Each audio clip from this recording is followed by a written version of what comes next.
Anyway, ngayong GF mo na ako. GF? GF, meaning girlfriend, shota, jowa, shooting. Anyway, siguro naman may karapatan na akong pansinin ang ilang mga bagay-bagay tungkol sa'yo. Kasi gusto ko lang namang ma-improve ang image mo. Tulad ng polo shirt mo. Bakit kailangan parating bulaklakin? Hindi ka ba kinakabahan na baka habulin ka ng mga bubuyog? O kaya dapuan ng mga insekto? O kaya pitasin ng mga kapitbahay? Ang ibig ko sabihin ay, siguro dapat i-dispose mo na yan. O di kaya, isama mo kaya sa mga flower vase na ito. Ayan, no? O di ba? In other words, sana huwag ka nang magsusuot ng mga bulaklaki na polo shirts. Kasi, batoy. Ano? Hindi kayo makakarating?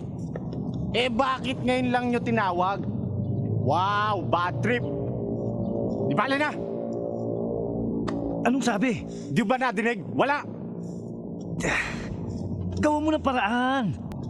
Masarap pala yung inasal. Madalas ka ba rito?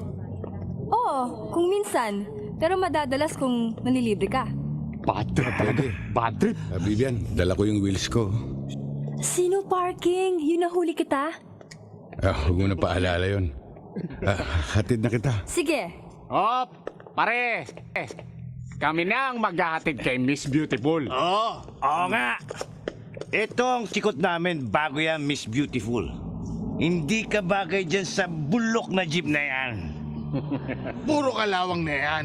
Baka matetano ka. Mga pare, mukhang nakainom tayo. Pahinga na lang kayo. Magpahinga daw. Pare, huwag ka nang makialam. Kami na ang bahala dito kay Miss Beautiful. Mga kaibigan, pulis ako.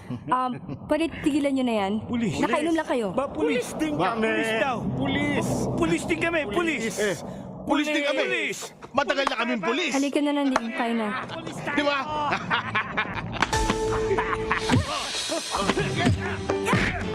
Aba!